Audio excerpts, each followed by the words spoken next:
বাবা রেনে দে।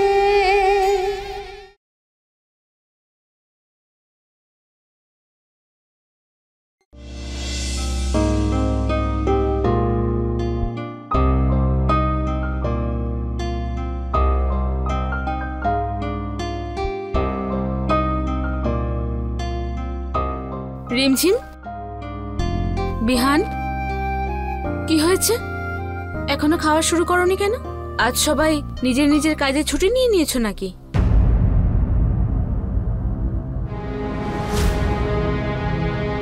পরি কোথায়? পরি বৌদি তো উঠোনে আছে। আদিত্য, বাড়ির সব নিয়ম কি আবার মনে করিয়ে দিতে হবে? খাবার আমরা সবাই একসাথে বসে খাই তো? হ্যাঁ মা।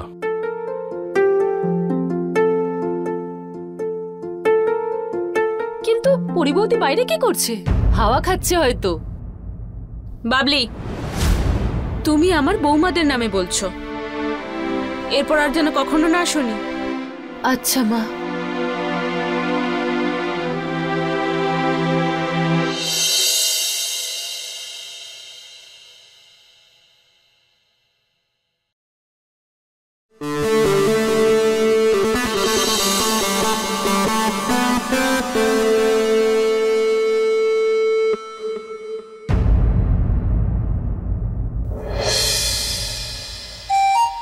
কি অবস্থা হয়েছে তোমার পরি? এত রেগে আছো দেখে মনে হচ্ছে যে যেন দু চারটে লোককে খুন করে ফেলবে। বাই দ্য ওয়ে, রাগের কথায় মনে পড়লো, বড়রা সবাই বলে গেছে রাগ করা স্বাস্থ্যের পক্ষে ঠিক নয়। শুধু স্বাস্থ্যের জন্য না, এমন সুন্দরী মুখটার জন্যেও।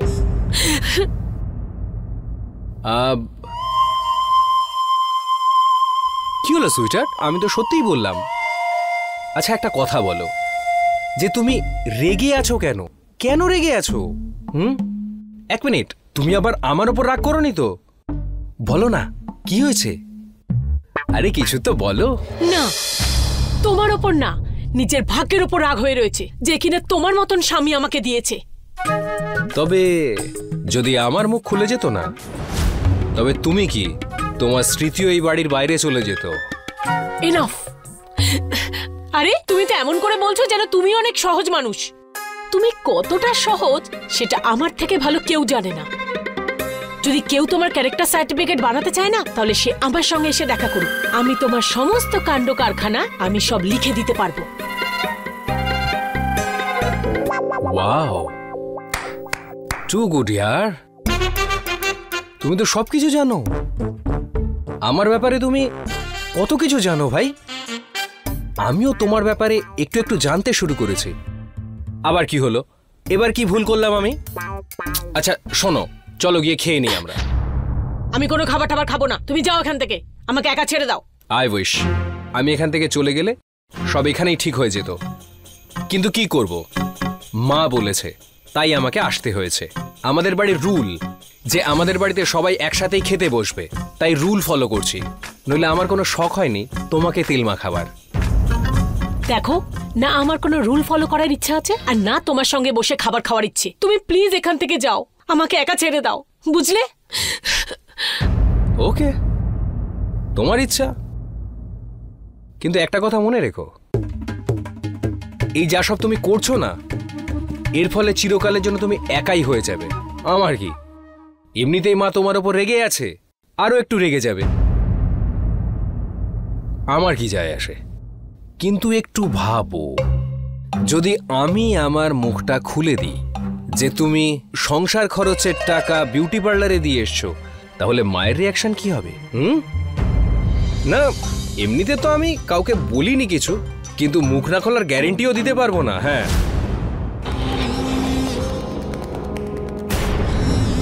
এভাবে দেখছো ওটা কি? ও হ্যালো, ভুলটা তুমি করেছো, আমি না, বুঝেছো? আর একটা কথা বলো, চুরি যদি করবে প্রমাণ রেখে যাও কেন? স্পায়ার বিলটা আমি কুড়িয়ে পেয়েছি, সামলে রাখতে পারোনি? হ্যাঁ, আমি তোমাকে দেখে নেব। কি বলছে গুরু? এতদিন কি চোখটা বন্ধ ছিল নাকি তোমার? এসব ছাড়ো আগে গিয়ে খেয়ে নেবে চলো, তারপর দেখবো কে কাকে কত বেশি দেখে নেয়। চলো।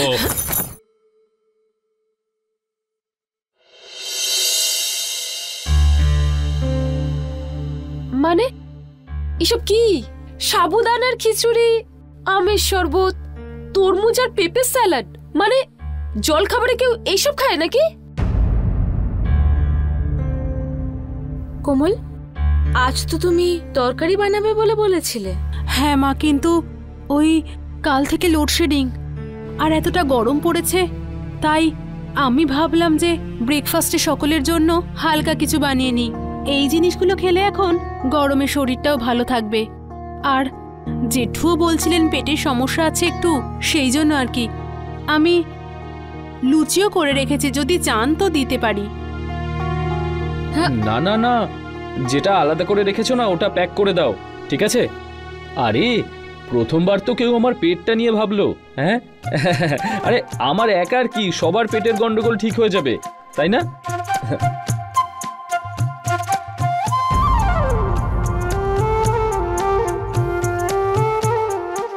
মা, তুমি খুব ভালো করেছো এটা। সবার স্বাস্থ্যের খেয়াল রাখা একজন আদর্শ গৃহিণীর কর্তব্য। দাদা হেভি টেস্ট হয়েছে। একটা কথা বলবো, এই খাবারটায় না স্বাদও আছে স্বাস্থ্যও আছে। শোন, তুই তাড়াতাড়ি কোমলের থেকে সব রান্না করা শিখে নে, ঠিক আছে? বাবা, তুমি যদি নাও বলতে না, তাও আমি বৌদি থেকে ট্রেনিং নিয়ে নিতাম। আর এমনিতে বৌদি, আমি না অনেকবার সাবুদানার খিচুড়ি খেয়েছি, কিন্তু তোমার হাতের মতো ইয়াম্মি। পরি, এসো তুমিও ব্রেকফাস্ট করে নাও, বসে পড়ো। আমার খিদে নেই। যদি কিছুই খেতে ভালো না লাগে, শরবতটা অন্তত খেয়ে নাও।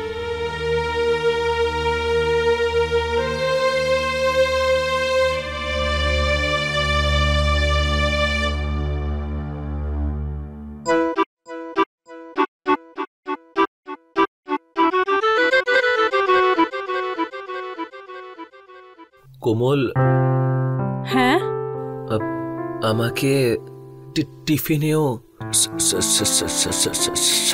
সাবুর খিচুড়ি দিও। আমি লাঞ্চেও আজকে এটাই খাবো। হ্যাঁ। কি ব্যাপার দাদা, এর আগে তো তোর সাবুদানার খিচুড়ি এত পছন্দ ছিল না। এর আগে কখনো এত ভালো সাবুর খিচুড়ি কখনো তৈরিও তো হয়নি। আচ্ছা, তাহলে পরিষ্কার করে বল না যে তোর খিচুড়ির প্রশংসা করতে ইচ্ছা করছে নাকি খিচুড়ি বানানোর মানুষটার?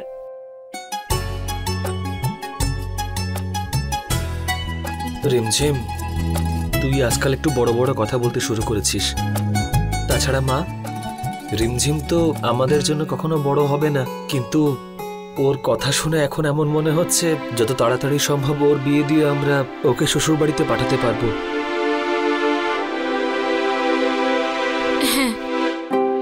এমনিতেও আজ নয় তো কাল বাড়ির মেয়ে তো পর হয়েই যাবে, আর নিয়ম যখন আছে মানতেই হবে। নিয়ম পূরণ করতে নয়, নতুন নতুন নিয়ম বানাতে বেশি মজা হয় ছোট মা। আর এমনিতেও যে আমাকে বিয়ে করতে চায় না, সে হাত লাল নীল হলুদ যা কিছু করার হোক করুক, নিজের হাত রং করে আমাদের বাড়িতে চলে আসুক, আমি তো কোথাও যাব না।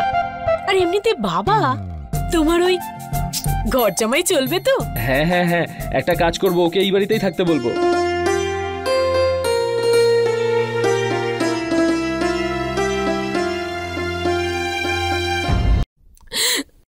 হে ভগবান, আমি জানি যে তোমার ভালো করে পুজো অর্চা করতে আমি জানিই না, কিন্তু কিন্তু তার জন্য এত বড় শাস্তি ঠাকুর। সমস্ত কিছু ঠিক হয়ে যাচ্ছিল, কিন্তু না, তুমি তো আমার আর প্রবলেমের জন্মান্তরের বাঁধন করে দিয়েছো। আমি খারাপ হয়ে গেলাম। আর কোমল একটা আদর্শ বউ আর একজন আদর্শ স্ত্রী, সবাই কেমন করে প্রশংসা করে যাচ্ছিল। কিছু তো করতে হবে। কোমল এই বাড়ির বউ নাম্বার 1 হতে পারবে না। শাশুড়ি মার উপরে আবার কোনো জাদু চালাতে হবে। হ্যাঁ, কিন্তু কিন্তু কি করে?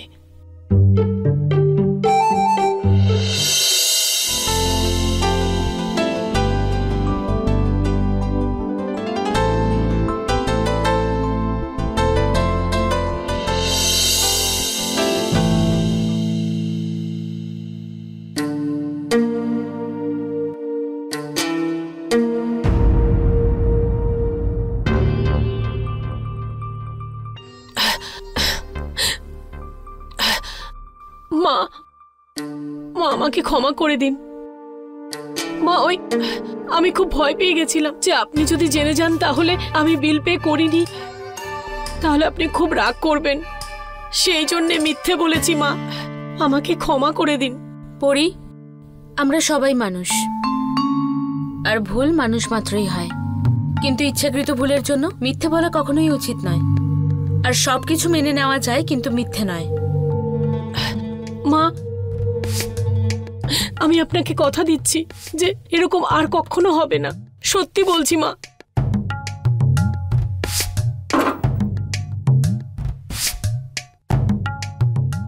জানি না পরি, আমার তো আর বিশ্বাসই হয় না যে তুমি এক্ষুনি যা বললে সেটা আদৌ করতে পারবে কিনা।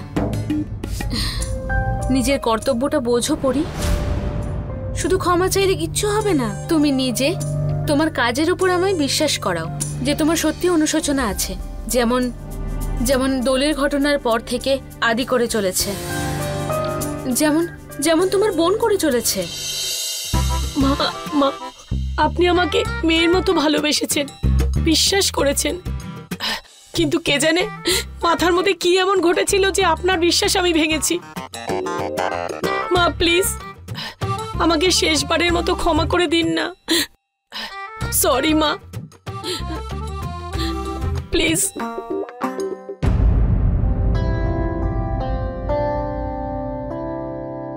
পরি, আমার ক্ষমা করা না করাতে কিচ্ছু এসে যায় না। যেদিন তোমার নিজে থেকে সেই বোধ হবে যে তুমি ভুল করেছো, ক্ষমা তুমি নিজেই সেদিন পেয়ে যাবে। আর শোনো, আমার এক বন্ধু বাড়িতে আসতে চলেছে, ও চলে যাওয়ার পর সব হিসেব নিকেশ নিয়ে বসবো। যদি কোনো টাকা বেঁচে থাকে তাহলে নিয়ে আসবে।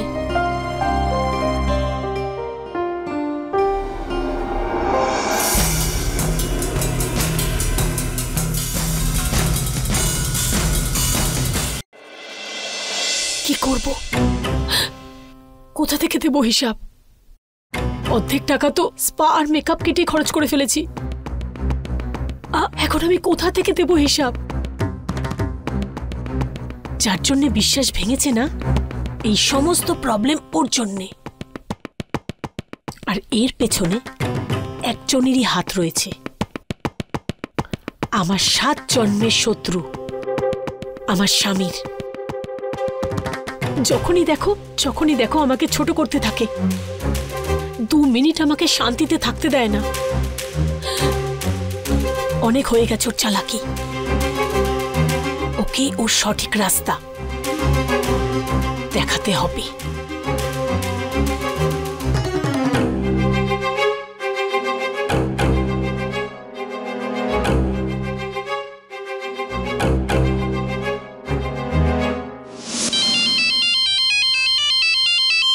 আদিত্য বাবু, আপনার তো ভাগ্যই খুলে গেল। হো আদিত্য বাবু, ওই একটা হার আপনার গোটা জীবনকে একদম পরিবর্তন করে দেবে।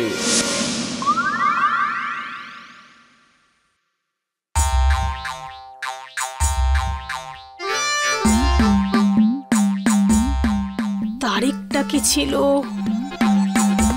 হ্যাঁ, 15 তারিখ ছিল, সম্ভবত সন্ধে 7টার সময় ছিল। এখানে তো 6টা 7টা 15-র মাঝখানে একটা নম্বর থেকেই ফোন এসেছিল।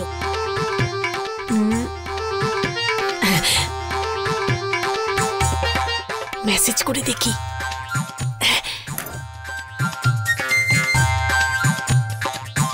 আমার ওই হার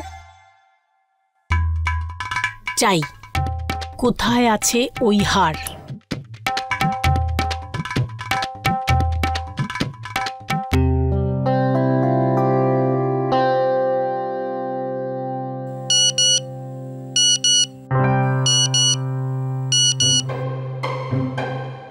ওই হারটা আপনি এই অ্যাড্রেসে পেয়ে যাবেন।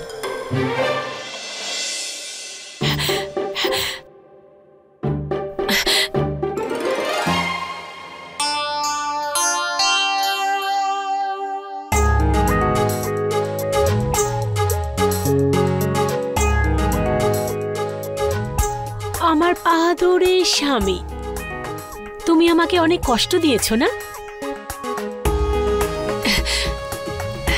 আমার মাথায় ছোট ছোট আঘাত করে তুমি তো অনেক শান্তি পেয়েছো, কিন্তু এখন একটা বড় আঘাত তোমার মাথায় পড়ার জন্য অপেক্ষা করছে।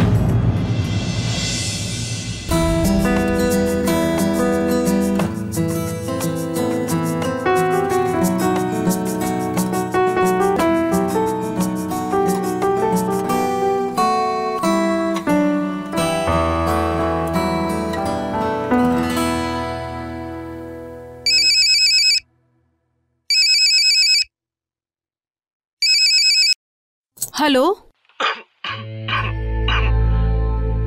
হ্যালো, ওই আমি একটা ইম্পর্টেন্ট ফাইল বাড়িতেই ভুলে ফেলে এসেছি।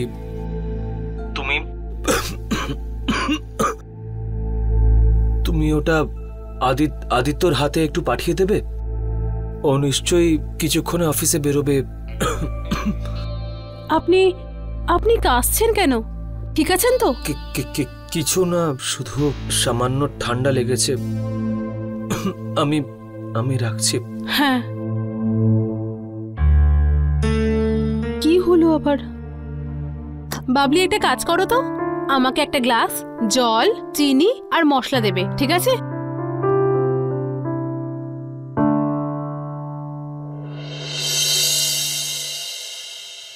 কোমল, হ্যাঁ মা। আমার এক বন্ধু আসবে আজ, জল খাবারের ব্যবস্থা করে রেখো। হ্যাঁ মা, করে দিচ্ছি।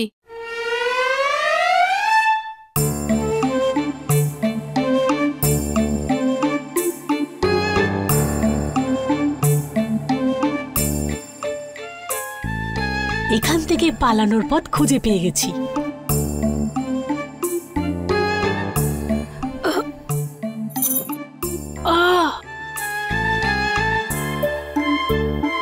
উফ,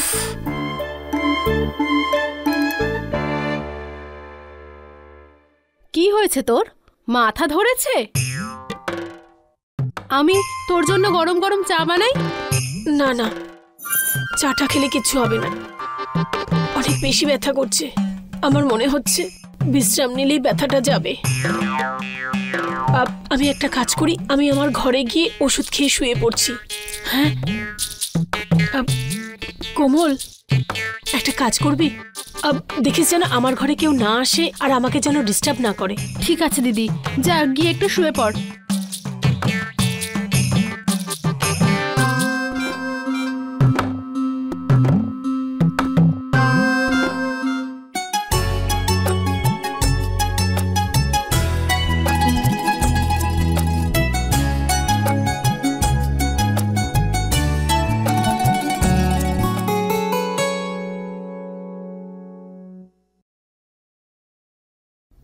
মা, আসছি আমি। আদিত্য, হ্যাঁ বৌদি। এই ফাইলটা বিহানবাবু চেয়েছিলেন। তুমি বাড়িতে আছো তাই ভাবলাম তোমাকে দিয়ে দিই। আর এতে কারা আছে? ওই আসলে কথা বলার সময় কাশছিলেন। তুমি এই দুটো জিনিস ওনাকে দিয়ে দিও। হ্যাঁ বৌদি।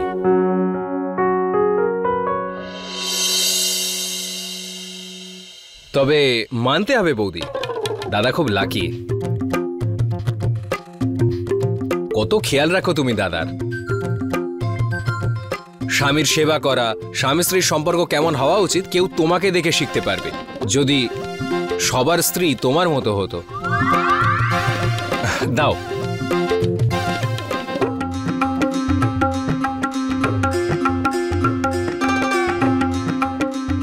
বাই।